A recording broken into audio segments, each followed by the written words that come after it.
What? I don't know if you heard. Yo, what's up, guys? Happy Tuesday. Well, I'm not happy for me, man. 3 of the last 4 days have been brutal for me. This has been the coldest stretch of the MLB season for me personally. We need to snap out of this ASAP. It's an awesome night, 15 games, a lot of value on the board, a lot of dogs. We got 15 games to go through, so we're going to be talking for like an hour. So let's skip through the bullshit and get started. You'll notice some of the graphics are black for a second, and it's because they're rendering as we're going. We had a graphics error. That's why we were a couple minutes late. All right. So first game. Well, this sucks because I had Padres -1.5, and then about 45 minutes ago, Yu Darvish was scratched. So this is just a pass for me. I haven't even looked to see where the line moved to. 140. Yes, I mean, I'm not going to bet Pittsburgh with Rich Hill on the mound against a Padres team that's murdering lefties. This is just a pass for me. Yeah, I just played. I still played the Padres on the money line. I just paired them with Texas. I played Texas. I knew I was going to play Texas today. If they get beat twice by Detroit, so be it. I'll take it. But a Padres -140 and Texas money line is +155. So I just sprinkled a money line parlay together. I really do like this spot for the Padres in general. I'm not trying to make a case for Reese Neal or however you say his last name because he doesn't even have great minor league numbers. But the Padres, after kind of being embarrassed at home, hitting the road, it's a spot I like to take. So I bet you the Padre bats are able to score. Maybe a Padres team total. You can get 5 at like 120 or 5.5 at plus money. But I might look at like the first 5 team total. It's like 2.5. It's like 125, but I think it's juiced for a reason. I think they get to Rich Hill pretty hard. So I just paired it that way now that Mr. Darvish is gone.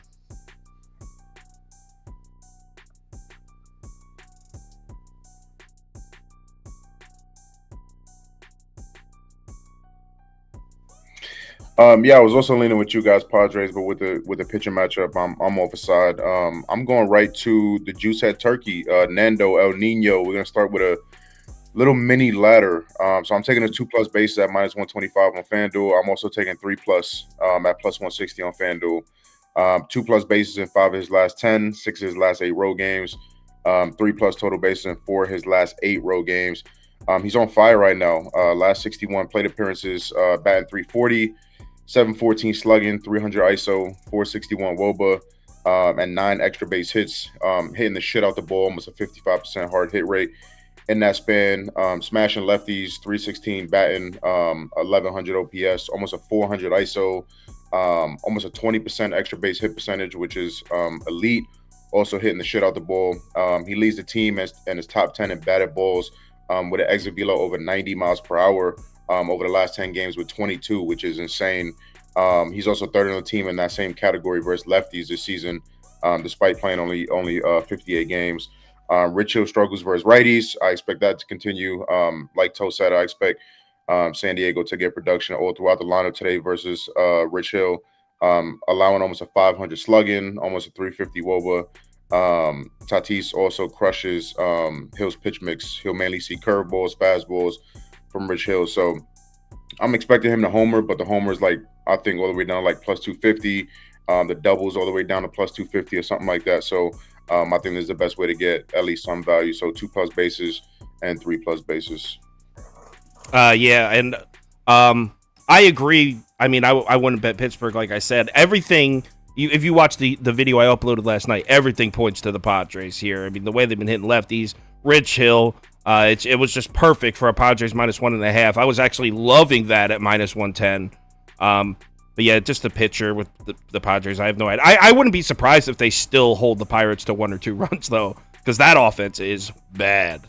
They have gone ice cold.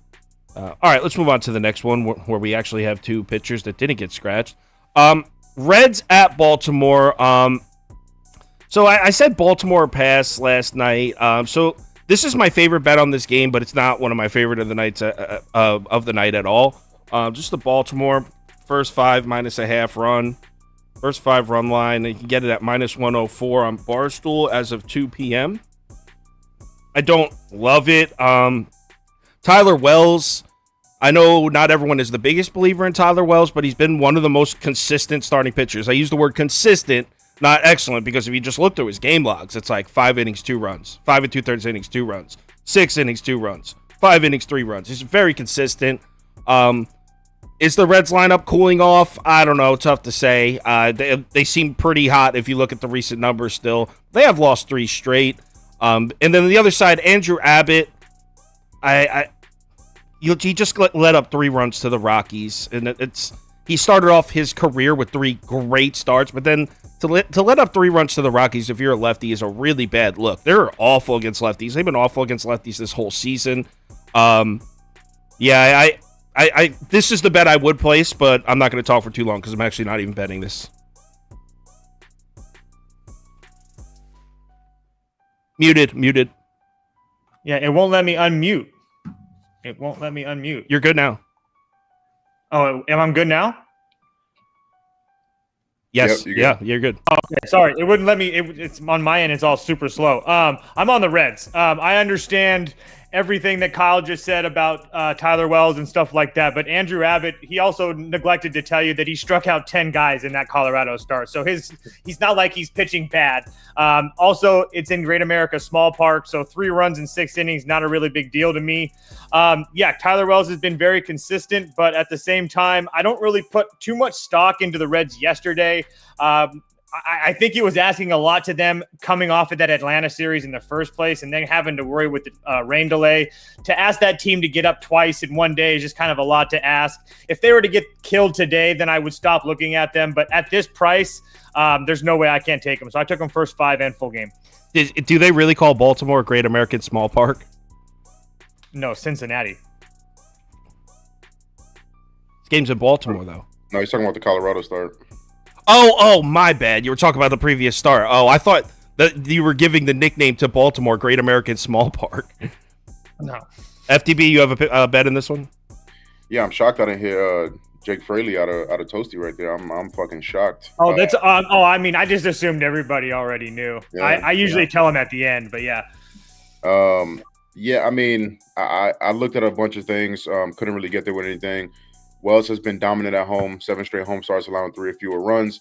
Abbott's also been amazing, but like Sauce is pointing out, the more tape these teams get on him, I mean, he may continue to deal, or his last start may be, a thing of signs to come when teams start to get tape on this guy and then are able to really game plan for him.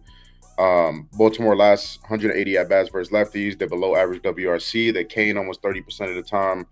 I was looking at Abbott's K line, but 5.5 seems pretty sharp. Cincinnati's torching the fuck out of right-handed pitching right now. 5th in WRC plus, 3rd in ISO, 30 OPS last 14 days versus righties. I mean, most of you guys already know that, but I just think 2 bet on guys right now, 2 bet on teams right now, so I'll pass. Yeah, this is definitely not one of my favorites either. All right, let's move on to the next one. Which is, I'm going to have to do this every single time because, all right, Giants at Blue Jays. I'm on the Giants here. I'm fading Kevin Gausman at home. I saw it at plus 149, somewhere in there. So Alex Wood is the primary pitcher, according to a few websites, which means Ryan Walker is going to start and pitch the first inning probably. Then Alex Wood's going to come in, just so everyone knows what's going on there. First of all, Kevin Gausman as a home favorite. The trend, that's prop beavers trend. It's crazy the other way. According to that trend, Giants plus 1.5 would be a lock because it's like 19-3 in the last 22 or something like that. Kevin Gausman is a home favorite. But I think we're looking at the perfect buy low, sell high situation here. Toronto's won 4 of their last 5, coming off a series against Oakland where they looked dominant. Let's not forget that the Blue Jays were 3-7 in their previous 10 games before that little 5-game stretch. When they were actually playing good teams, they were 3-7 in a 10-game stretch. And the Giants are definitely a good team. Let's not forget San Francisco, 12-2 in their last 14 games. Alex Wood, going to be the primary pitcher, like I said, probably throw 4 innings or so. He's coming off one of the worst starts of his career. He got absolutely murdered by the Padres.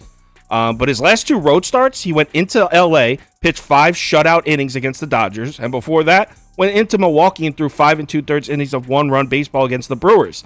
Now, I know Milwaukee's ass against lefties, but the Blue Jays aren't really known as lefty killers. They've been okay against lefties recently. Well, actually, they've been pretty good, but they haven't seen any lefty starters. This entire month of June, the Blue Jays have only seen 2 lefty starters. So they haven't really seen much left-handed pitching. I think it's a strong possibility that Alex Wood is able to put together 4 strong innings and keep this game close to get to the bullpen. And then once it gets to the bullpen, obviously the Giants have the huge edge. I love the Giants bullpen. They're right up there with Cleveland as 2 of my favorite bullpens to back. You could probably make an argument that the Giants bullpen has been the best in baseball for about 6 weeks. I said you can make the argument. I'm not making a declaration here. But yeah, I think Alex Wood's able to keep this game close. And when it gets to the bullpen, I think the Giants have a great shot to win. And everyone's betting Toronto. Just to back you up really quick, I'm pretty sure the date's May 15th. They're number 1 and Giants bullpen number 1. They are, right? Yeah, they are. I knew that they had to be. I mean, whatever metric you look at, they're going to be top 3. Like, no matter how you view the data. They're very good. I love those Rogers brothers. They're not brothers, but you know what I mean. The Rogers guys. Yeah, they are. Are they really brothers? Prop Beaver just told me they are brothers. Twin brothers. They're twin brothers. No, they're not. They're twins? Yes, they are. Yes. Oh, my God. I'm almost positive they're twin brothers. I might have to throw another 0.25 units on the Giants 100%, now. 100%. Right 100% they're brothers. No, Prop Beaver just said. 75% they're twins. All right. Toast, what do you think here? I think this was a hard one. I didn't really want to play the Blue Jays at all, but I think Giants team total over 3.5 at -115 is a pretty damn good deal. Against, I understand how good Gausman is and stuff, but the Giants are a team that you talked about how good they've played lately. Keep in mind, they're playing playoff teams, the Dodgers, the Padres. I know they're not in the playoffs yet, but they will be, in Arizona. And the Padres have very good starting pitching, and they made them look silly. So with the way that the San Francisco Giants are hitting the ball right now, at 3.5 and getting 9 full at bats as a road team is definitely worth a look for me. FTB. Yeah, I was kind of looking at the same thing. The Giants team total couldn't really get there. This is a tough game for me. Couldn't really get a good read on either side. I don't like backing Gausman when I don't think he's going to be missing bats left and right. San Francisco is either first or second. What did I see? The second in walk rate versus righties over the last 14 days. Top 5 in least K percentage. In that span, above average in almost every offensive category you look at. So if I'm not expecting Gausman to be missing bats and kind of slicing through guys, he's not a guy that I want to back. So couldn't get there with anything. Toronto's super public today. You get getting a short price with them. Kind of the name value in their lineup. So I would lean towards fading them in one way or another. I like Toast team total, kind of not picking a side, but relying on San Fran's bats to do their job. So that's where I would lean, but officially a pass for me. I put San Francisco or pass for you. Yep. Let's move on to the next one, which is stupid graphics. Marlins at Boston. I got kind of priced out of this one, and it pissed me off because when I saw the price last night, I loved it. When I uploaded the video last night, I had Boston, and I said I had because I didn't actually bet it, which is an asshole move by me. I should have bet it when I saw the line. I had Boston at -105. They're at -130 now. So I'm gonna put Boston or pass on the screen. But I've definitely been priced out of this. -130. I love the value as a pick 'em at -130. The Marlins are, as Toast is probably about to tell you, the Marlins have been a solid team for a while now. But I like, my main reason for it is I like Garrett Whitlock. I know that his surface level numbers don't appear to be elite, but if you look at some of the underlying numbers, I think this kid's going to start pitching really well. I say this kid, he's like 27, 28. I don't think he's even that young. But his FIP numbers in the last 5 starts, hovering at 4 or lower for 5 straight starts now. And some good spots in there at Minnesota, Tampa Bay, at Arizona. He's pitching well, and I fully expect him to pitch well against the Marlins, who do not have impressive numbers against right-handed pitching in the last 14 days. Bottom 6 or 7 in the league in most offensive categories. The Pirates rotation just pitched very well. I don't want to say blanked them, but basically The 4-game series against the Pirates. The Pirates threw 4 straight righties at the Marlins. They combined to throw 27 and 2/3 innings. Just 5 earned runs combined between all 4 starters. So yeah, the problem is the Marlins are bullpen killers. That's where their production comes from. They haven't been hitting righty starters. And then with Sandy Alcantara on the mound, I mean, what can you even say about Sandy anymore? Watch your mouth. I like Sandy. I'm not a Sandy hater. But that being said, I think we have to start handicapping this dude as a 5.50 ERA pitcher, because that's what he is right now. That's where the FIP numbers indicate he is. That's where his number. That's what he is right now. Will that remain for the rest of the season, the rest of his career? Probably not. But that's where he is right now. And I think the value's all on Boston here, or at least I should say it was all on Boston before the price change. And I know that the Red Sox numbers against right-handed pitching don't blow you away. But look at the starters they've seen. Pablo Lopez, Bailey Ober, Sonny Gray, Joe Ryan, Giolito. They've seen good righty starters, and they're still scoring on the majority of them. So, yeah, I like if you're looking for a bet, I would probably say, you know what, I'll put Boston first 5 on the screen. Because that would probably be my favorite angle. Boston first 5. Toast, why are you backing Sandy? Can't. Super fat pass for me. I love Garrett Whitlock. Brian Bello and Garrett Whitlock are 2 guys that are super under the radar for me, that I think that are kind of bet on pitchers for me. That being said, I got my start into content backing Sandy over and over and over again, all the way to his Cy Young last season. And he's came back to get me a few times this year. I do not think he's going to continue to give up 5 runs every outing. He continues to have like these random bad innings, and then he just has 5 or 6 good ones. So, but I don't really want to deal with Boston, regardless of what their numbers say. They have that Fenway magic. I think they still average over 5.5 runs a game. So they're just more comfortable in that ballpark. And on top, Jazz Chisholm's going to be back for the Marlins, which is going to give them a little bit of power, but he's also pretty strikeout prone, and he hasn't seen major league pitches in a while. So that might be 4 easy outs for them, getting him back into the swing of things. So I'll definitely be watching, but I'm not going to bet it. Before last season, I put out an MLB season preview video, Toast. You might remember. I think I did it by myself, but we talked about it, and I said something about Sandy being one of the best pitchers in baseball. This was last year before the season, and someone commented, and the comment got 15 likes.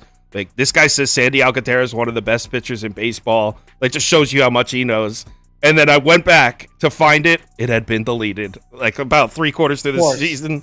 Damn, that would have been the perfect screenshot tweet. Nope, deleted it. Sandy, the first dog I ever gave out on your channel was Sandy at home. I'll never forget that. I mean, it's just one of those things, cash? Of course it did.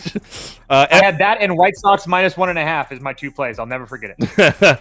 FTB, are you on Boston, Miami, pass? Yeah, I really would like to be on Boston. I don't like backing my team a lot. That's just kind of a personal thing, but wait, is your team's Miami? No, Boston. I'm Boston. Oh, okay. So I would be on Boston. The first 5 would be the play with you sauce. I really like Whitlock too. It's kind of tweaking his pitch mix, throwing the slide a little bit more, getting more whiffs, and kind of slicing through lineups more as the season goes along. Everybody, including myself, is kind of was waiting for the Sandy turnaround, but all the peripheral stats, expected stats, show no signs of this slowing down. What guys are hitting his pitch mix, the expected slugging, expected batting average on his pitch mixes are right around what guys are actually hitting and actually slugging against his pitch mixes. Expected ERA, expected slugging, all of that stuff is high as shit. So, I'm still of the belief that he'll turn it around at some point. But I don't think this is a good spot on the road in Fenway against this lineup. Like you said, the numbers for the Red Sox aren't going to blow you away, but when they're at home, again, Alex Verdugo back, which is a major boost at the top of that lineup. And I like Justin Turner today. He uses the Green Monster really, really well at home. He's had some success versus Sandy historically, crushes Sandy's pitch mix. So, yeah, I like Justin Turner. I'll find a way to back him, but if I had a free bet, gun in my head, it'd be Red Sox first 5. Yeah. All right. really quickly, I forgot I wrote this down because I was looking at Boston too because of Whitlock was on the mound. Coming home from road trips has been a bad spot for them. They've had it 4 times this year. They're 1-3 in those spots. They beat the they beat the Angels once, and then they have 3 straight losses coming home from road trips to St. Louis, Cleveland, and the Reds. So, and the Rockies, actually. So it'd be a spot to look to the Marlins for me too. But like I said, it's just a pass for me. Yeah, I agree with everything FDB said.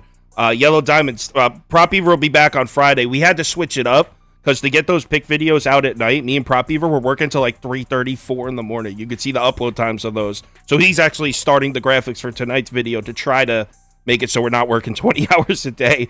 That was the strategy. But he'll be back on Friday, and you'll always see his ass around. I'm here, motherfucker. Yeah, that's him. Let's move on to the next one.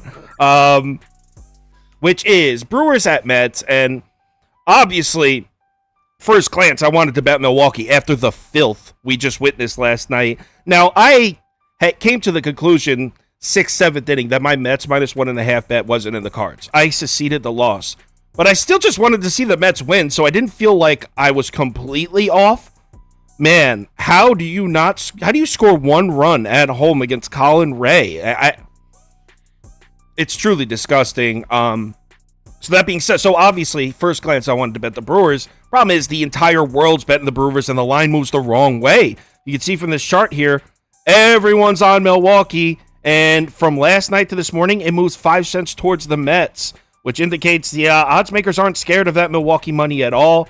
Don't worry, I'm not betting the Mets again. What I will do is take the over 9. And I think, you know what makes it even... So I probably would have been on the over either way with this pitching matchup. But the fact that yesterday was so low scoring makes it even more juicy for me. In case you're unfamiliar with David Peterson, if you're a Mets fan, you know about David Peterson. Me and Prop Beaver actually got into a fight about him last night. He thinks he's a good prospect. This dude was... Yeah, Toast, that's the reaction I had also. This dude was terrible. Got sent down to the minors and was terrible in the minors. Had an ERA over 7 in the minor leagues. I don't trust him at all.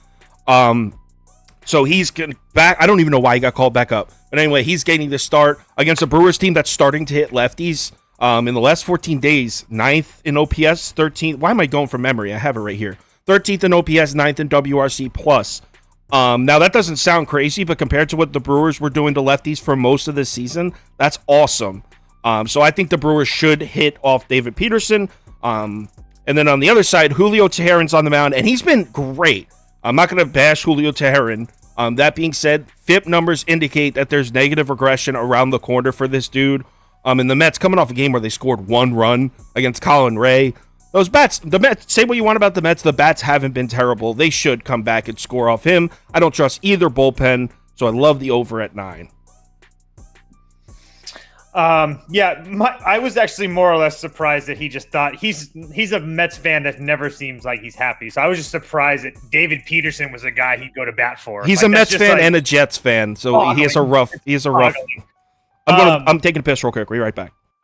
So I'm in a similar boat as Sauce, but I don't want to worry about the Mets winning or losing. So I'm just going to play the Mets team total over 4.5 at minus 125. I understand that price isn't very juicy, but at the same time, the Mets haven't really had struggles hitting over the last couple of weeks. It's been their pitching or everything else that lets them down.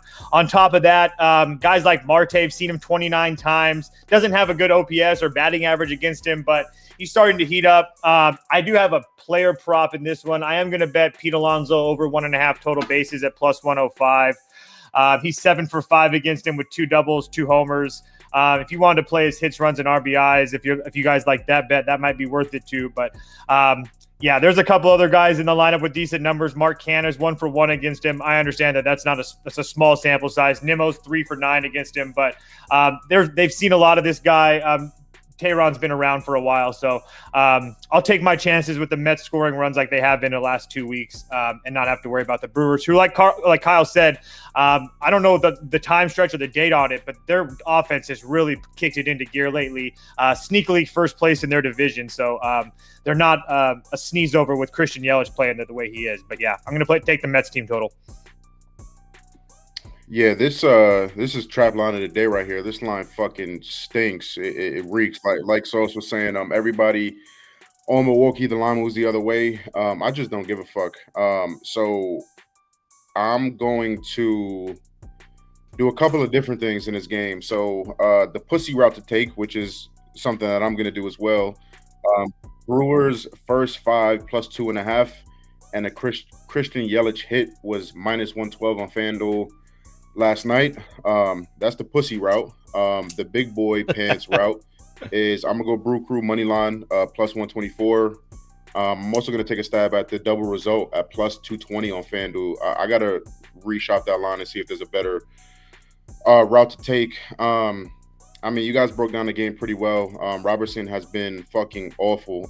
ERA over 5 on the road in just 2 starts, which is a small sample size, but ERA was almost 450 last season at home. 175 whip, which is fucking absurd. Both sides of the plate are matching him right now. 329 WOBA. 329 opponent batting average allowed. 398 WOBA allowed. Bottom 25th or lower percentile in almost everything. Expected WOBA, expected ERA, expected slugging, barrel rate, hard hit rate. Robinson's been crushed by Milwaukee in his career, including earlier this season, allowing 5 runs and walking 5 guys in just 4 innings, and 8.2 career innings pitched versus Milwaukee, which again is not a big sample size, but almost an 11 ERA and 22 base runners in only 8.2 innings. Like Sauce was saying, for majority of the season, Milwaukee was an absolute fade versus left-handed pitching, but they've been slightly better as of late. Last 200 at bats, top 10 in on base, 15th in OPS, which is not great, but if you saw where they were, 30 days ago, that's a huge improvement. 11 in WRC plus, and they're heating up with runners in scoring position as well, which I think is critical. Not leaving guys on base. Last 2 weeks, the top 10 in batting average, OPS, and WRC plus with runners on scoring position. I agree that there's regression coming for Tehran. I tried to predict that earlier in the year, and he threw a fucking gem. I forgot who was against, but I mean, everywhere you look, home, road, day, night, just hasn't mattered. Only a 2% walk rate on the road this year, 146 ERA, 089 whip on the road. He's creating a ton of weak contact, and right now I just don't trust the Mets to consistently stack hits and win games without big power. So if they're not hitting home runs, 2-3 home runs, I just can't trust that offense. Mets, I'm sure all of you know, Mets have lost 16 of the last 21. The 18-24 straight up after a loss, just 12-13 straight up as a home favorite, and just 25-33 versus the NL. Complete fade team right now. Another little nugget that I found interesting: the previous 7 times that Milwaukee's only scored 2 or fewer runs. Now they did win last night, but only scored 2 runs. 6 of those times after scoring 2 or fewer runs, they scored 5+ runs in the next game. So 6 out of 7 times. So I think the bats come to play. Toast is on the team total. I'm not mad at that. I think the Mets can get something going. I just can't trust that offense right now. So it's a trap line for sure. I know that, but I just don't give a fuck. So I'm going to take the first 5 lay, take the plus money on the money line, and take a little stab at the double result at plus 220. And in case you guys don't know, the double result is first 5 run line parlayed with the full game. You can find it on Caesars, DraftKings. There's a few books that have it. If you go to like game parlays, or I'm pretty sure there's a couple books that you could literally custom build it yourself. Just parlay the first 5 run line.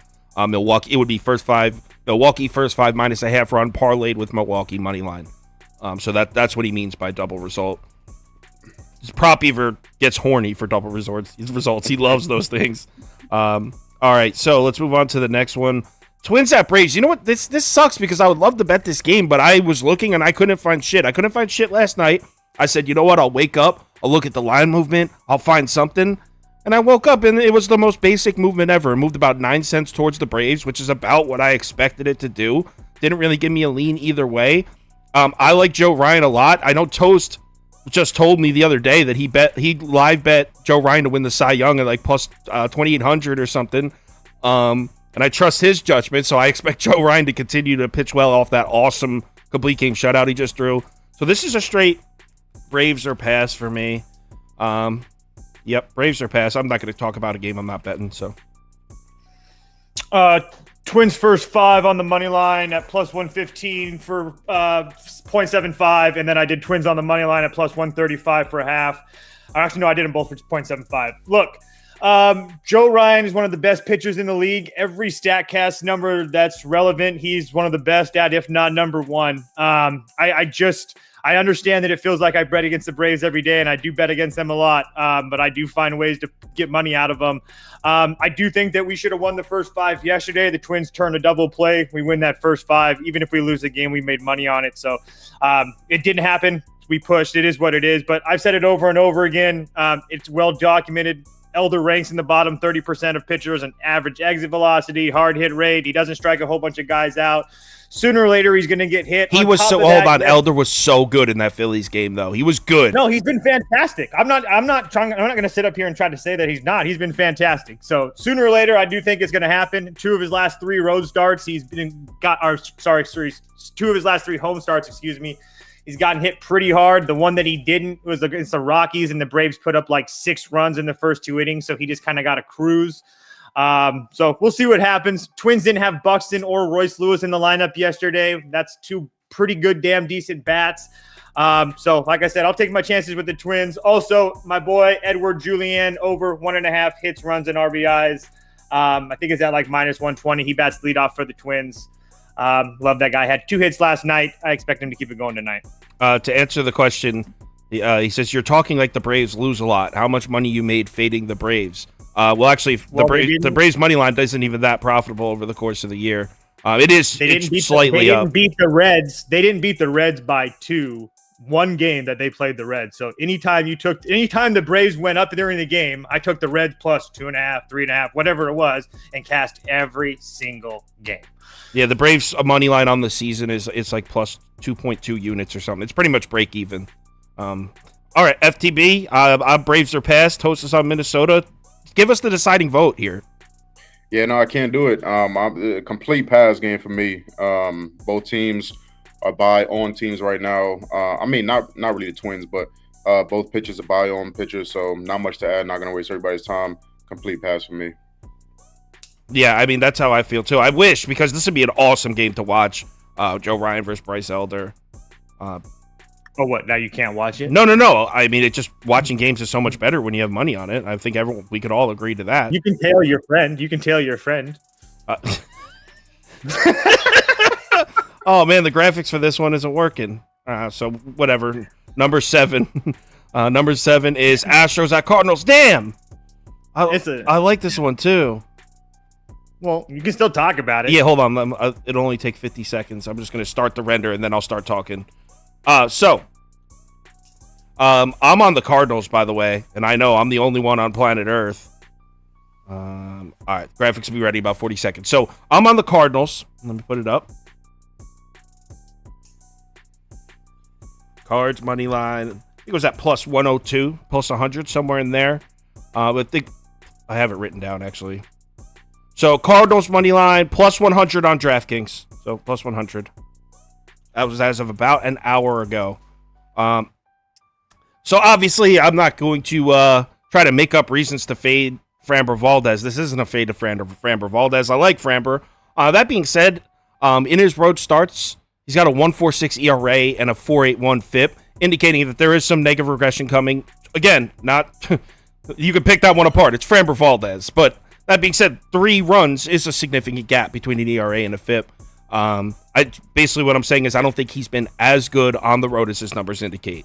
And the Cardinals lineup, I mean, you can make a solid case that the Cardinals are ass against lefties, but you could also make a solid case that the Cardinals are starting to get their shit together against lefties. Just depends on how you look at the data.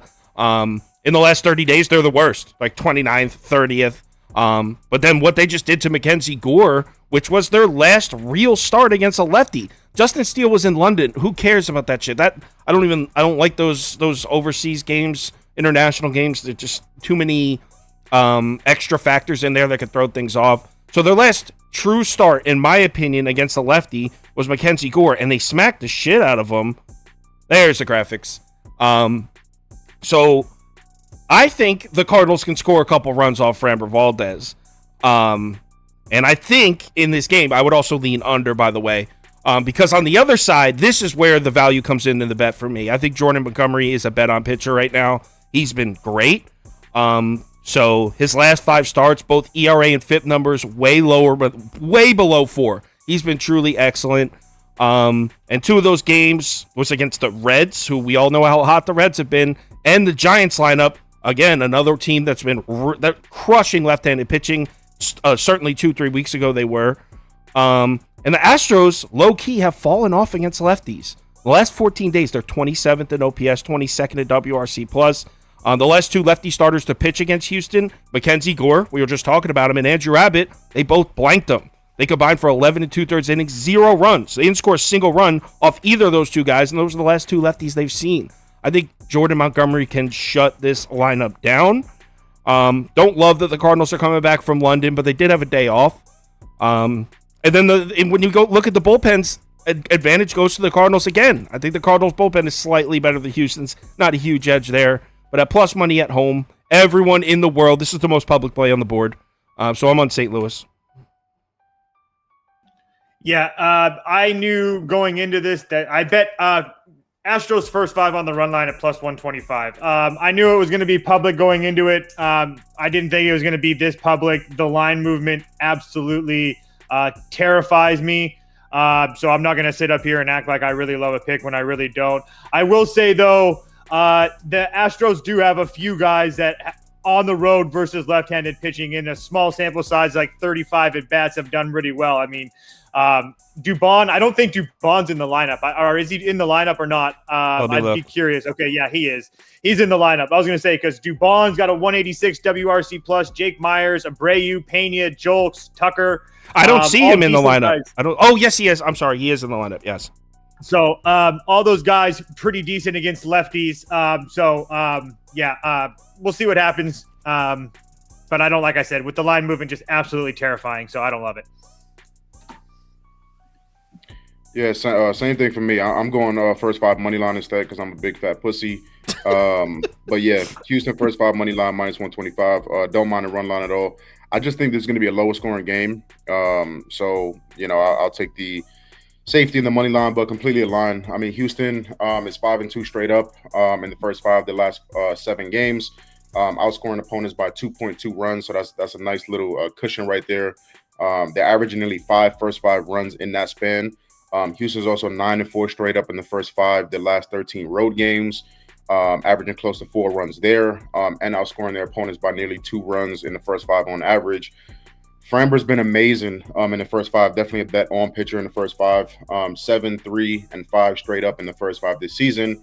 He's allowing just 1.13 runs in the first 5. Since last season, Valdez is also 14, 4, and 4 straight up in the first 5 on the road, allowing just 1.32 runs in that span.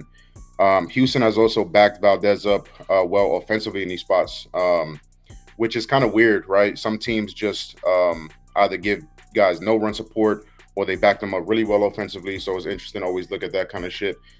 Houston's averaging nearly 4 runs in the first 5 behind Valdez in his road starts this year. I mean, as you guys know, Valdez has been incredible this year. Hasn't allowed more than 3 earned runs in a start in a month and a half, which was his first time all year allowing more than 3 runs. He allowed 4 versus Oakland. He's holding opponents to just 188 batting on the road, just about a one whip and stranding 86% of base runners, which is incredible. 60% ground ball rate. So he has the ability to get out of trouble, create weak contact when necessary. Montgomery's also been good. He's been a little bit more inconsistent at home this season. ERA jumps to almost 5. He's allowing more traffic on the bases, allowing more power. But right now, I just trust this Houston offense more versus left-handed pitching with guys that have had success historically against Montgomery, like Toast was saying. Houston has definitely had their struggles versus left-handed pitching this season. So it's kind of mentioned that last 200 at-bats versus lefties. I like what I'm seeing, though, 3rd in batting average, 5th in slugging, 4th in OPS. Soas did mention, the numbers recently are a bit skewed because of them getting shut down by Abbott and by Gore. But before that, 8 of the last 11 starting left-handed pitchers that pitched more than 1 inning gave up 4+ runs versus Houston team, 8 of the last 11. So that's a good enough sample size for me. St. Louis, like Source also said, I struggled versus lefties. If you kind of zoom out, I zoomed out to the last 182 at-bats. So Valdez may have some laborious innings. I just learned that word today due to sporadic command sometimes. the mental game I feel like is a little bit lacking with him sometimes. But I expect him to be able to slice through this St. Louis order, holding him to a fewer runs in the first 5, which I'm expecting to be enough. I like a 2-1, 3-2 game after 5 for Houston. So give me the money line at a decent price in the first 5. All right, I'm on the Cardinals island by myself. It looks like the comments are all with you guys as well. Everyone's betting Houston. Terrifying. Let's move on to the next one. Detroit at Texas. This is the worst game to bet on the board, in my opinion. I'm straight pass. Maybe they have something. I'm not even going to indulge. Martin Perez has good splits and has been reliable at home in Arlington. That's all I'll say. Yeah, I played them in the parlay with the other one, but like I said, it's not something I really love or want to go to bat for. I'd rather focus our time on something else. Alrighty, I'll try to be quick on this one then. This is my big, fuck you mulligan of the day. I took Texas yesterday on the run line. I took him in a variety of different ways. I had a plus 4,000 parlay with Shohei to hit a dinger, Steer to hit a dinger, and Texas on a run line, and Texas fucking hurt me. I also had them straight for a big ass bet on the run line, and they hurt me real nice, real good. But I'm ready to be hurt again. I don't see Detroit winning 2 straight in the series. The offense got popping last night. Congratulations, good for them. Like Sauce said, I trust Martin Perez in this spot at home. So I'm going to be doing a couple of different things. I'm going to go Seager 1+ hit and Texas money line at -122. And I'm going to go Nathaniel Lowe over 1.5 hits, runs, and RBIs at -135. I know some of you guys don't like juice. It is what it is. Texas run line, I like that as well. If you want to kind of reduce the juice there. Matt Manning's coming back in the short time he's been on the bump this year. He's really struggled versus lefties. That's why I'm targeting both of these lefties. Seager's been absolutely on fire versus righties in general at home versus righties at home. Same thing with Nathaniel Lowe. Both of them absolutely crush Manning's pitch mix. Again, small sample size, but Manning also struggled versus lefties last year as well. Throws majority fastball. This whole team destroys fastballs. So Nathaniel Lowe being in the heart of that order. Guys in front of him can hit. Guys behind him can hit. Whole team crushes fastballs. So I really like Lowe in this spot too. He's also super due to hit one like 600 feet. So one swing at the bat can catch that as well. So whether it's out of spite or I like the spot or they're at home, I don't fucking know. But I think Texas is going to win today. So yeah, pair them with Seager 1+ hit and love Nathaniel Lowe to get it done today. Yeah, I mean, I wouldn't bet Detroit after that last night's win for sure. Let's move on to the next one, which is Phillies at Cubs, and I'm the squarest dude in the world for this one, but I like the Phils. I'm not. Damn, it sucks. Obviously, I know the comments are probably going to be on my side in this one. There's some kind of angle that the odds makers like for Jameson Taillon here with this line movement, with everyone betting the Phillies. There's obviously something they're seeing that indicates Jameson Taillon should throw a good game here. I really don't know what it is, because everything I'm looking at indicates that the Phillies should win this game for the simple fact that Ranger Suarez is one of the hottest starting pitchers in baseball, and Jameson Taillon's been an auto fade this season. I'll very briefly go through Ranger Suarez's numbers, but I'm sure you're already familiar with them. In his last 4 starts, he's got a 1.04 ERA, a 2.65 FIP. He's been absolutely untouchable, and he pitched against the Braves, the Dodgers, Arizona, Washington. I mean, it's not like he's pitching against scrubs. He's pitching against teams that hit left-handed pitching and still dealing against them. Ranger Suarez, absolute bet-on pitcher right now, the way he's been throwing. He's also got good career numbers against the Cubs. Cubs in 56 career at-bats are hitting just 214 off him with a 594 OPS. And then the Cubs lineup, we were betting them against left-handed pitching for the first 2 months of the season, basically. In the last 30 days, they've fallen off a little bit. It seems like they might be getting their shit back together, which is, I'm sure, what Toast is probably about to tell you. But if you look at their numbers in the last 30 days, 19th in WRC+, 16th in isolated power. So middle of the pack against lefties. I don't think the Cubs are the lefty killers they were earlier in the season.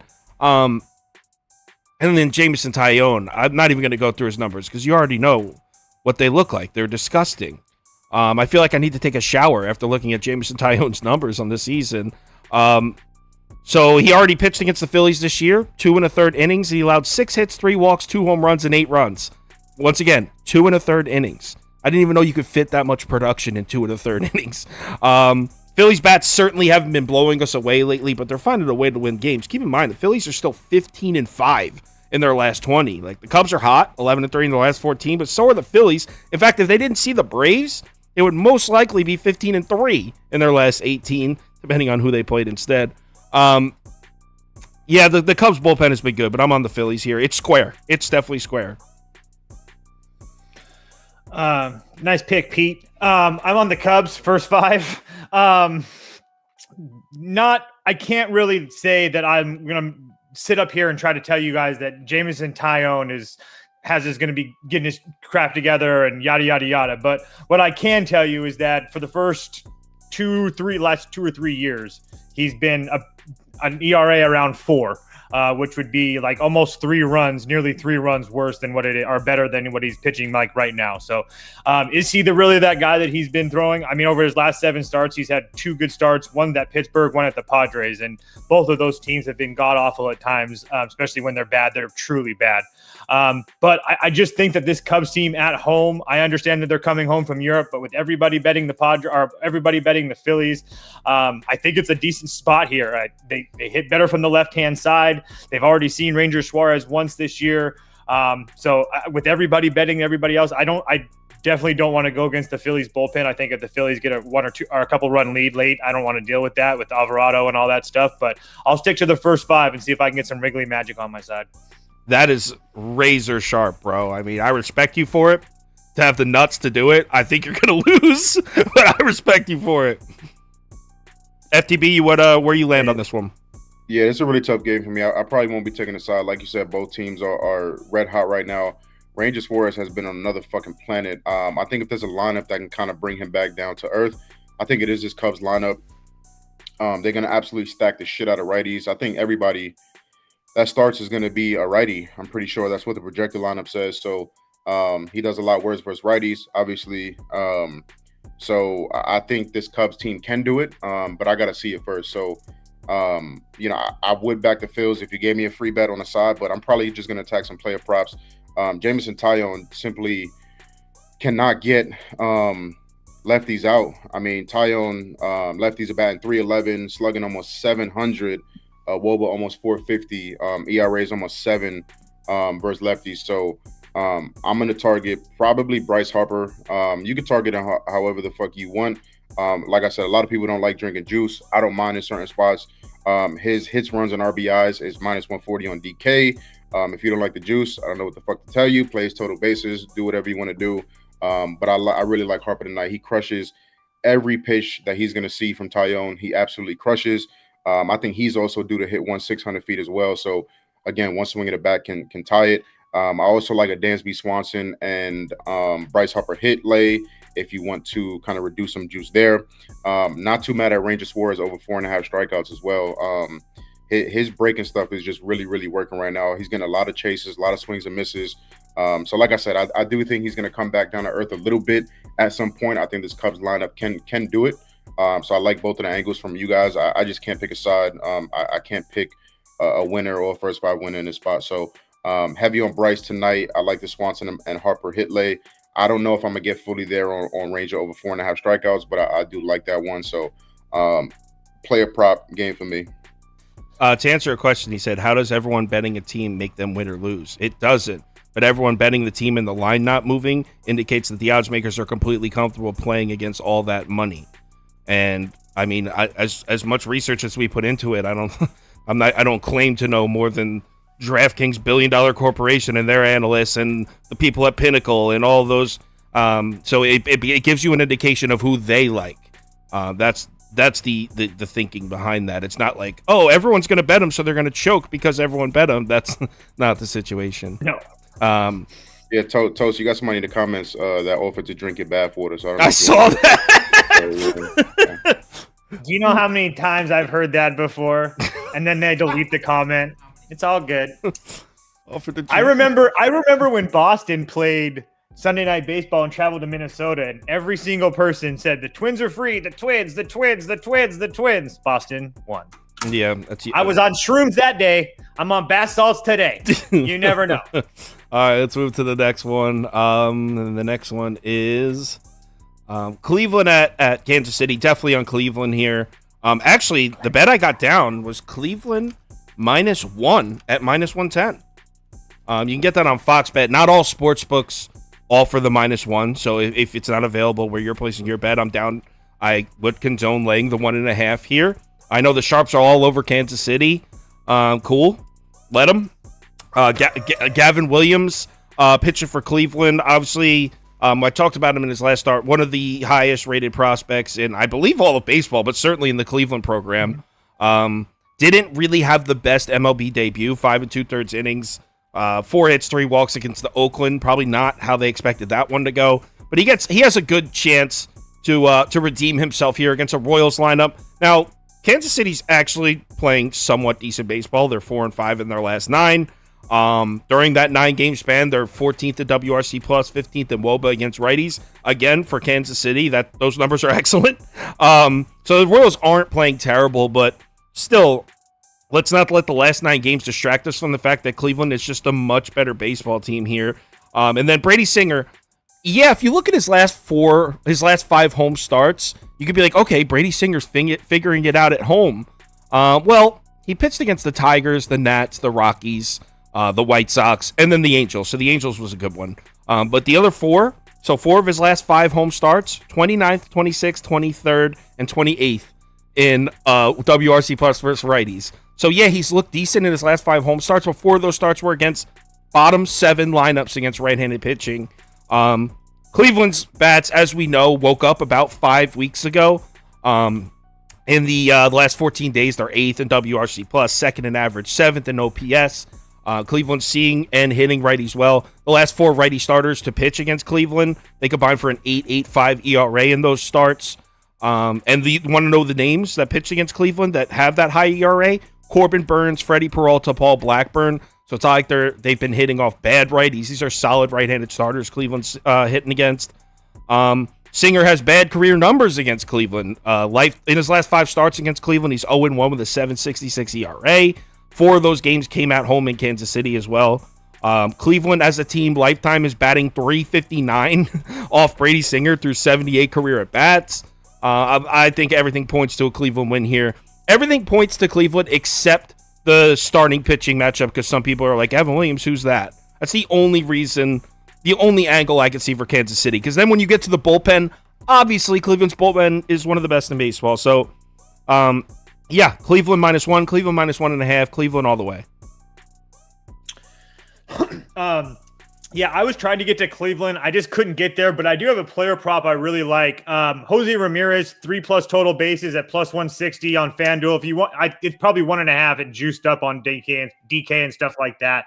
But he's been smashing right-handed pitching for a while now, but over the last 14 days, he's got a 966 OPS. Over the last 28 days, a 996 OPS. And then against Brady Singer in his career, 7 for 16 with 2 homers.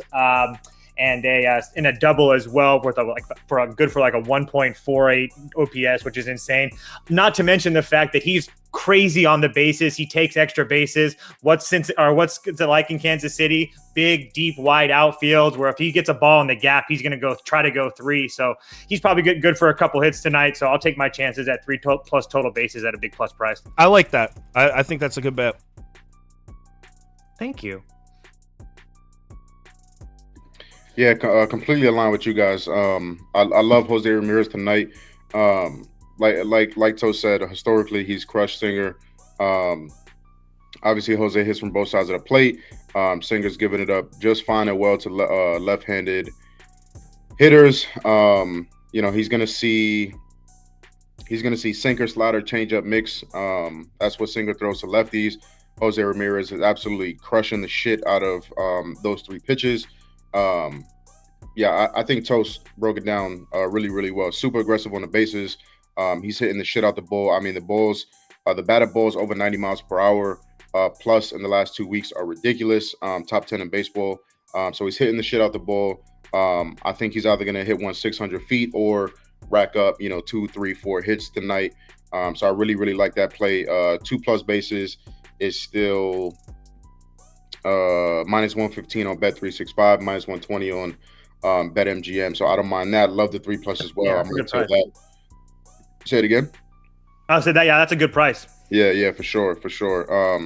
And I also like Cleveland. I think people are going to try to be too sharp for their own good on this game.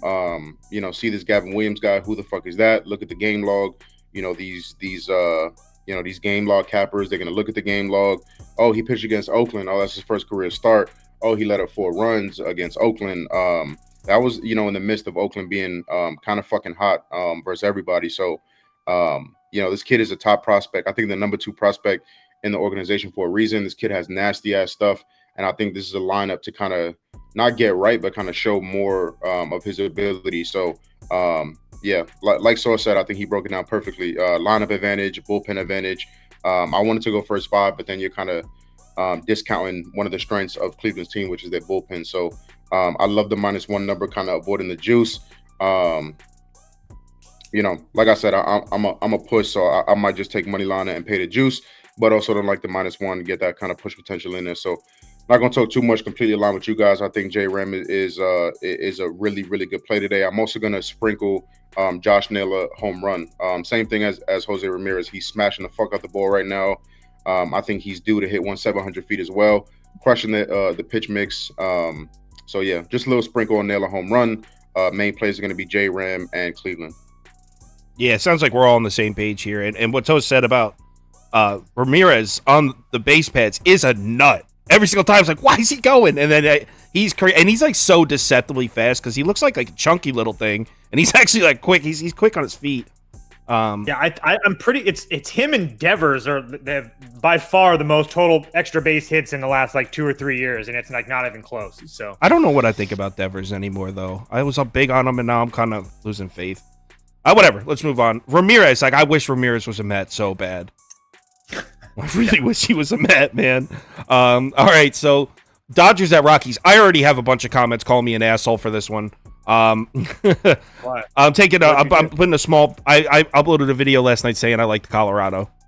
So I'm on Colorado first 5 and full game. So what's good? So what's good? Share some of the hate.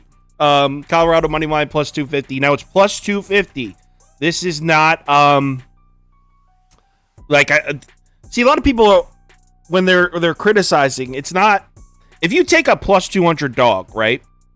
The idea is, I'm not trying to pick the winner tonight. I'm trying to find the bet with the most value. Meaning, if this game is played 100 times, if they're going to win 38 of them, you're going to finish up. So if you pick a plus 200 underdog, right, and they lose in the 9th inning 4-3, it means you're seeing it right. Because if you played that game a lot, you would have won a certain amount. And everyone looks at betting in these little short-term things, like what was your record tonight? And I get it. It gets clicks, it gets likes on Twitter and all that. But that's not what it's about. The idea is to turn a profit over time. So me taking Colorado tonight is me just saying this game is crazy overpriced. Sorry for that little rant. I'll get into the game now. So you can also get Rockies plus 3, an even 3 at -110. Decide if you like my spiel. If you don't like it, go ahead, bet your Dodgers. So first of all, we're getting Clayton Kershaw on the road. As you probably already know, Clayton Kershaw's numbers definitely more worse on the road. He's definitely been more vulnerable on the road this season, but not just on the road. He's not been good in Coors Field. His last 5 trips to Coors Field, he's 1-4 with a 5.90 ERA. His last 3 trips to Coors Field, he's 0-3 with an 8.40 ERA. The Rockies have beat Clayton Kershaw 3 straight times and beat his ass. Now this Rockies lineup, not as good against lefties as Rockies lineups in the past. I'll give you that. But still, the fact remains that Kershaw's been getting his ass kicked in Coors Field. On the other side is Connor Seabold. Yeah, he just got rocked by the Braves. Who hasn't got rocked by the Braves? Yeah, the Dodgers hit him up earlier in the season. But his 3 starts before the Braves, he really seemed like he was figuring his shit out. He had a 3-start stretch. Before the Braves start, we had a 2.08 ERA, 0.92 WHIP. I think this Connor Seabold kid can pitch. Is he going to shut down the Dodgers in Coors Field? Probably not. I'm just saying I think this kid is better than you might think he is. And And not to mention, what even is this Dodgers lineup right now? I mean, in the last 14 days, they're 25th in WRC+, 25th in isolated power, 25th in average. I mean, they have bad numbers against Seabold's pitch mix, a negative run value, 23rd. I think Seabold can pitch against these guys. I don't really trust the Dodgers bats right now. And then, look, the Rockies, everyone looks at them as this terrible team. They're 15-11 in their last 26 home games. They're playing above 500 baseball at home. So at plus 250, plus 255, I'm definitely down to take a chance and throw a few dollars on the Rockies here.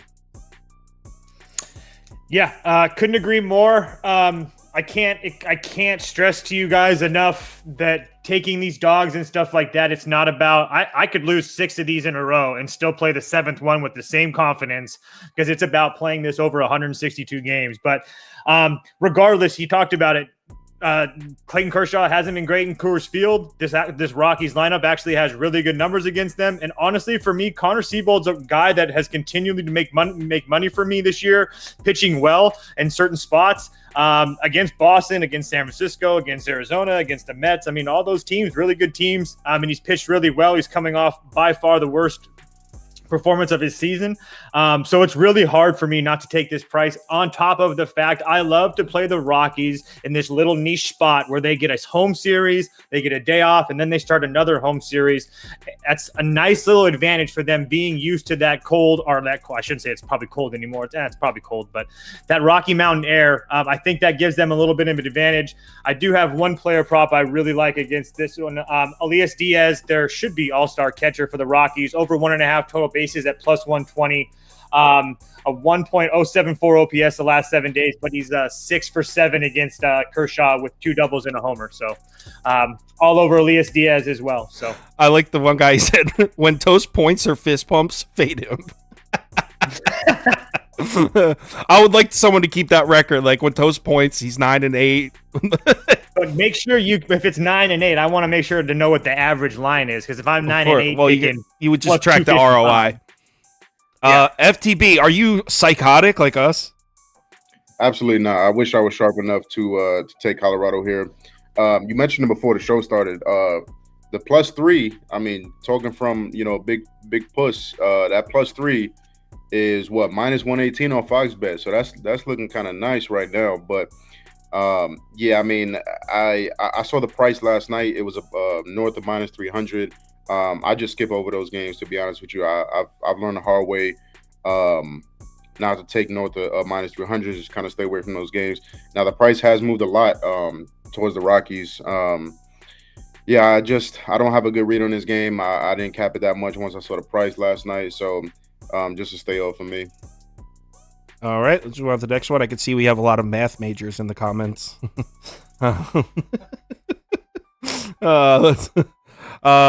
All right, so White Sox at Angels. Yeah, I passed on this one last night. I think I'm still gonna pass. I don't love betting Ohtani's games at home because he's always overpriced. Everyone bets him, but I completely get why everyone bets him. I would love to fade all that Angels action and take the White Sox. That's what I want to do. I want to take the White Sox. If Toast is taking the White Sox or FDB taking the White Sox and they throw out some good points, I might tail. But as of right now, this is just a pass for me. Muted. Yeah, I'm on the White Sox in the first 5. I understand at plus 180. Yeah, there's no question about it. If you take out the Angels scoring 25 runs on Saturday, they had scored 9 runs in 5 games. I think at least 5 of those runs were probably Ohtani and Trout homers. So if you take those away, they had one Ohtani home run last night to beat me, and then they got a walk. I pushed the first 5, and then they walked in that whole catastrophe in the 9th. Understand that Kopech hasn't been the guy that we thought he would be. He's been up and down, but over his last 3 starts, he's been actually 4 starts. He's been pretty damn good. Not great competition, but I mean, Texas is a pretty damn good team. So it's more of a play on the number for me. If I'm going to get this White Sox team that's not playing horrible, they were in the game last night. I understand. I mean, and then scoring runs, a couple runs against Boston before that. I liked the spot last night at another big plus price again. I'll take my chances again here, just in the first 5. I don't want to deal with the full game because the Angels bats have been pretty damn decent. Sooner or later, they're going to kick in, but I'll take my chances. Yeah, not much to add. Probably a pass game for me. I'm most likely going to sprinkle on Otani to hit one 500 feet again. The guy's fucking incredible. Kopech has been what do you call it? What's the word? Has been vulnerable to the long ball throughout almost his whole career. Been no exception. He's been better as a late for sure. When he gives them up, it's usually in bunches. This lineup, like Toast was saying, is kind of in a groove right now. So, yeah, if the price was a little bit better, which is hard to say in a Otani home start, like you guys were saying, if the price was a little bit better, I'd play. But yeah, the comments are giving me hell for fucking passing. Listen, you guys bet every fucking game and tell me how your bankroll. You ain't don't. I wouldn't even read them, bro. Yeah. They don't know. They don't know. Yeah, I'll definitely sprinkle Otani home run, but yeah, even if it was like minus 140, minus 135, I back Otani in this spot, but minus 190, minus 200, too big of a price for me. Not interested in backing the Sox full game, so I'll pass. I just plugged the that Dodgers Rockies game into my calculator. Guess what percentage you would have to hit the Dodgers at to break even? 80.2%. Yeah. So the people are like, Dodgers.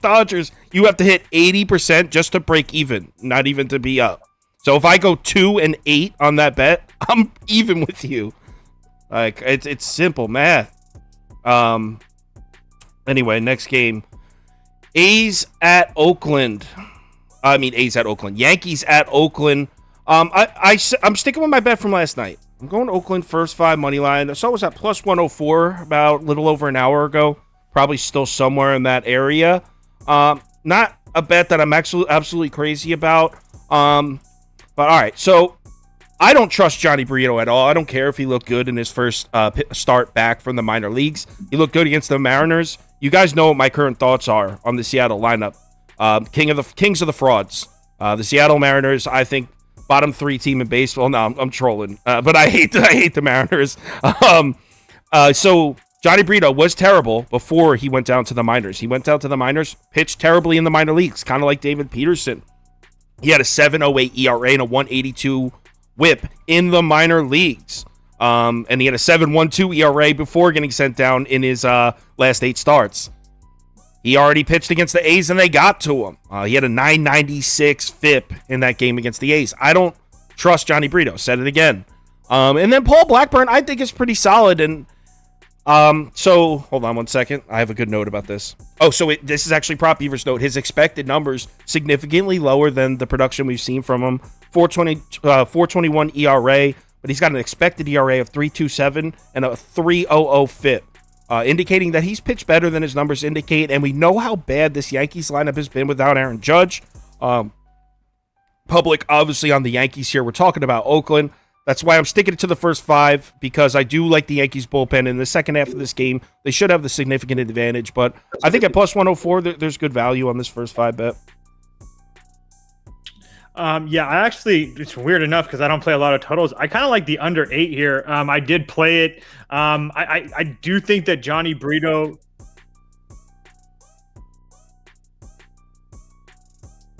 Oh, no, you're good. I was just making sure you weren't talking to me. No, you're good.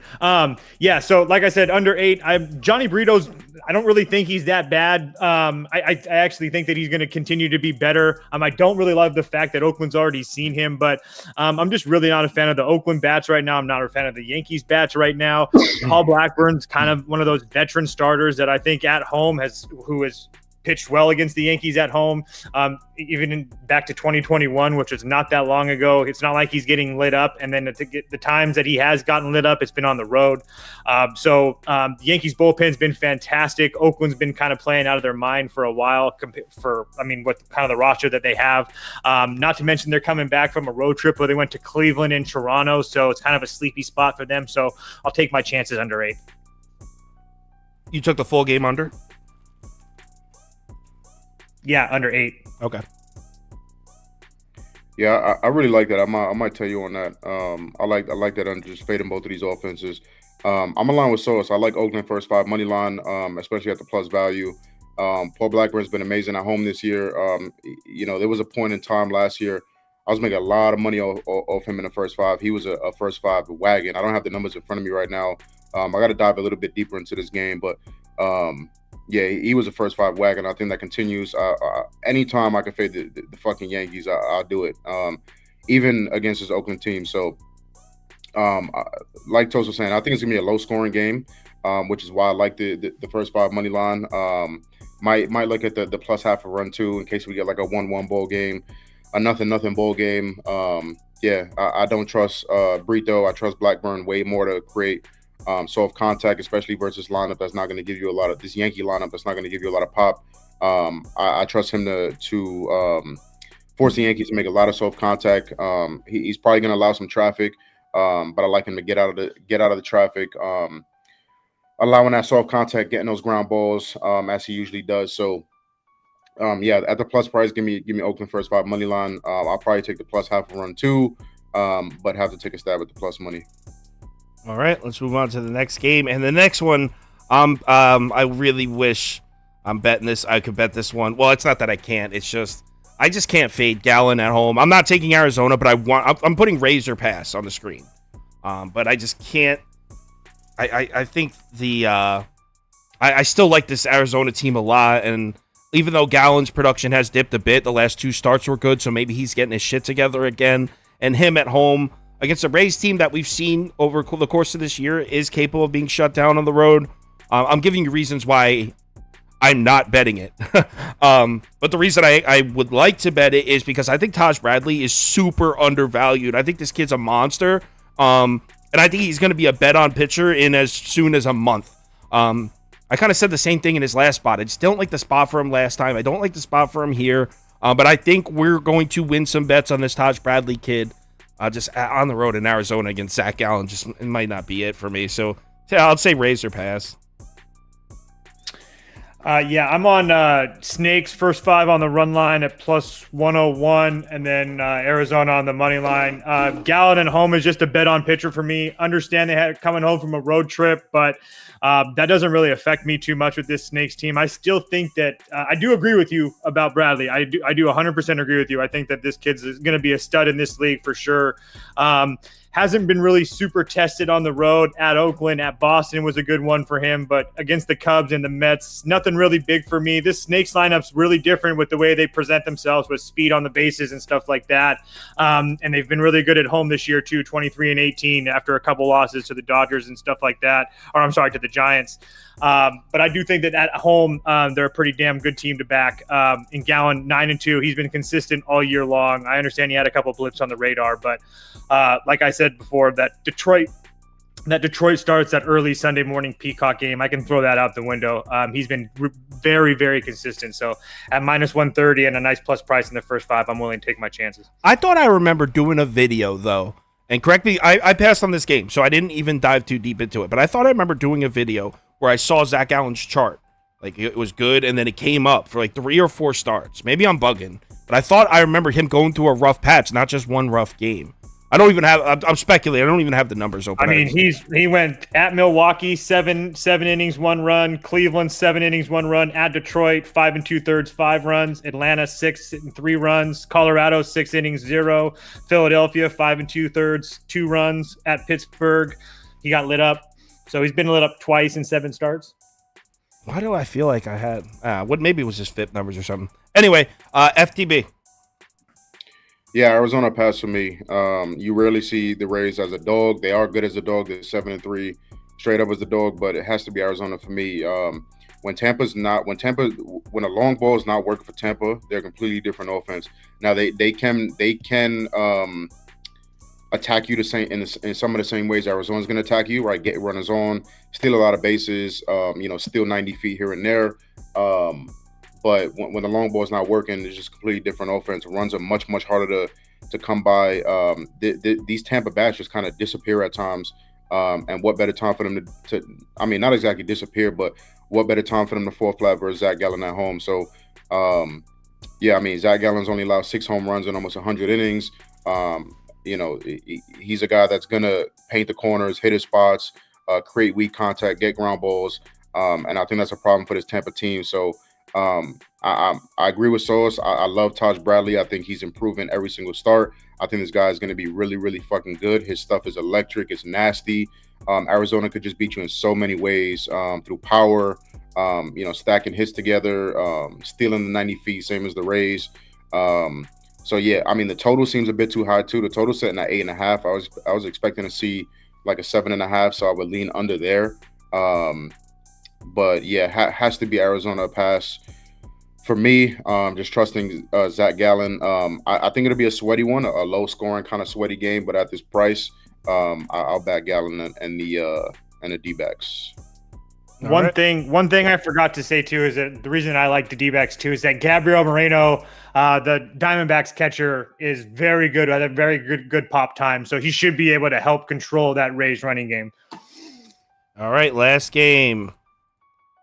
It is Mariners Nats. So I'm gonna say 2 bets here. Nothing huge, maybe a half unit on each. I'm gonna say over 8. Washington money line to plus 198. Those are the 2 angles I like. So I like the kid Brian Wu, but his splits against righty lefties are so nuts. I don't think I've ever seen it this extreme. Prop Evo is the one that showed me this. These are insane. So Brian Wu, ready for this?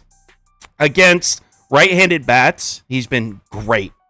156 WOBA and 064 FIP. He's been 064 WHIP. I'm sorry. Been absolutely excellent against right-handed bats. Against lefties, 633 WOBA and a 327 WHIP, a 1309 FIP. ZRA should be around 13 if he pitched exclusively to lefties. We're getting Brian Wu. Yeah, he looked great. He looked solid in his last 3 starts. It was against 3 straight righty-heavy lineups. The Nats start 6 lefties. This is a horrible spot for him. I think the Nats are going to score runs on this dude. And I think it's going to be a little bit of a wake-up call for him. And then on the other side, it's obviously Jake Irvin. So I think I'm not going to put a ton of faith in Jake Irvin, even though he has really well in his last 2. Yeah. He also started out the season pitching well, too. And we all know the tragic end to that. So I don't like the Mariners lineups, but almost very similar to Brian Wu. Irvin, another guy with terrible splits against left-handed bats, and Seattle regularly starts 5 lefties. So I think Washington could score 6 runs off Brian Wu, seriously. But I don't exclusively. I don't really trust Jake Irvin either. That's why I would split my money in half and go half on Washington money line at the big plus price, half on the over. Yeah, this is the one game that I did pass on. It's just too hard for me to figure out. I know too many people that I respect a lot think that Brian Wu is going to shove tonight, and then I see exactly what Sauce sees with the splits and stuff like that. It's very scary to especially take Seattle or anything at that price, not to mention Brian Wu for Seattle to be 260, Brian Wu to record a win's like plus 155 or something. So that would kind of scare me to bet Seattle in the first place. And then Jake Irvin, I understand that. I mean, he's pitched pretty well his last 2 starts. And then the 2 starts prior to that against Arizona and then at the Dodgers. And then before that against the Padres. I mean, I understand the Padres are struggling, but you still got to go in and pitch well. So, I mean, it's only 4 innings or whatever, but it's not like Jake Irvin's pitching horrible. So I don't have the balls to bet Washington. Maybe I do have a thing for Seattle at home, but I definitely can't get to Seattle myself. Yeah, I mean, Sauce took some of the words right out of my mouth. Yeah, the splits are horrendous. They're going to start 5 or 6 lefties. Projected lineup has 6 of them. I'm not that much in a hurry to back Wu when he's going to face a lot of lefties and when he's not going to be missing a ton of bats. Washington only a 16% K percentage versus righties over the last 2 weeks, which is best in the league. And they're notorious for that, right? Not swinging and missing, not chasing a lot. Wu's not a guy that's going to be super sharp, right? Hitting, painting corners and shit like that. He's going to rely on swings and misses. He's going to rely on fastballs up in the zone, guys to chase. And Washington just doesn't do that. So I'm less of a fan of Wu's when he's not going to be missing bats, facing a lot of lefties. Yeah, I mean, I don't want to back Washington to win the game, but I cannot believe, Saul said he's expecting Washington to score runs. Their team total is 3.5 at plus 120 to the over. I couldn't believe that. That's what I'm saying. It doesn't make any sense. Yeah, exactly. And I hate when, you can look through all the lines, right? You can look through batter props, pitcher props, right? And obviously the books are expecting something to happen, right? So like Tosi was saying, the books are expecting Seattle to have success, Wu to maybe shove, maybe Washington to have less success. I just don't see that shit. So I try to be careful with these spots and just pick my spots when the books aren't kind of correlated with what I'm thinking. But I like Wu. I think long term, I think he's going to be like Sosa was saying, a bet on pitcher. I think he's going to have success. I think we're going to make money off him. But this is a really, really tough spot. I know it's Washington, and a lot of people are going to automatically jump on Seattle, find a way to back Seattle, whether it's the run line or whatever the case is. Like I said, I want to find a way to try to back Washington to score runs, and that plus money at 3.5. I thought it was going to be 4.5. Minus 115, minus 120 to the over. Seeing 3.5 at plus 120 is crazy to me. Yeah, that's terrifying. So, That's terrifying. I'm probably going to take that and just going with the struggling versus lefties. Candelario bats on both sides. He crushes with his pitch mix. In the heart of this Washington order. So I want to find a way to back him as well, whether that's HRR or total bases or whatever the case may be. Yeah, good luck spelling that, bro. I think I might have got it. Candelario. Oh, wow. Candelario. There's definitely a second I in there, though. Candalario. I think Toast is wrong. I think there's a second I in there. No, that's right. That's right. Toast is right. Come on. But yeah, that's it for me. All right, so let's move on to the community parlay, and there's a lot of pressure on. Check out Prop Beaver's Twitter page. He's got a really nice write-up on Candelario. There's a lot of pressure on FTB because the first time he joined the show, the community parlay hits, and the comments are like, "Oh, community parlay is going to hit because he's back." So it's a lot of pressure. Let's do it. All right, so let's get the polls out. All right, so we got. So let's start off with some. Oh man. Start poll. So let's go with Padres money line, even without you. Orioles money line, people liked. Let's go Blue Jays money line because everyone hated my Giants pick. And Red Sox or Marlins, let's skip that one. Well, Mets money line. First leg. Let's see what we like. Oh, the Toast son is out to give us some extra. He woke up. Oh, did he? How fucking adorable is he, bro?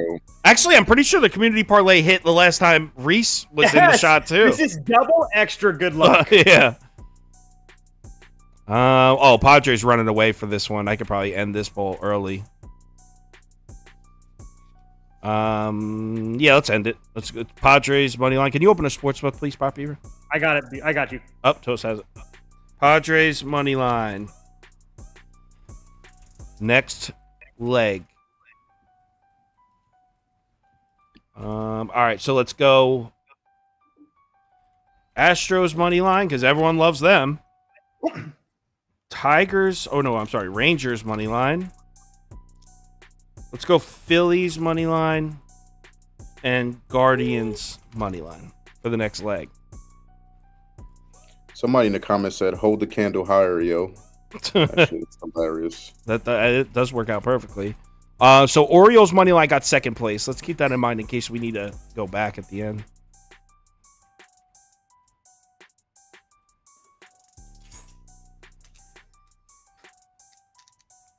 Rangers money line out to an early lead here. Someone said putting the house on the community parlay. Oh, jeez. Just while this is going, I know everybody always asks me to run through them again. So the props that I played really quick: Jose Ramirez, 3+ total bases. Elias Diaz, he plays for Colorado, 1.5 total bases. Jake Fraley, over 1.5 hits, runs, and RBIs. Edward Julian, Twins, hits, runs, and RBIs. And then Pete Alonso, total bases as well. And poll looks like who won this one? The Rangers win. So Cleveland, we might have to throw back on there because they were a close second. Yeah, you definitely. We might have to come back to them. All right, next leg. Where did I leave off? Okay, so Angels money line, Yankees money line. I'm gonna put the A's money line on there too. Yankees and A's, if anyone wants a sharp leg on there. And then we'll go D-backs money line because everyone seemed to like the D-backs in the comments.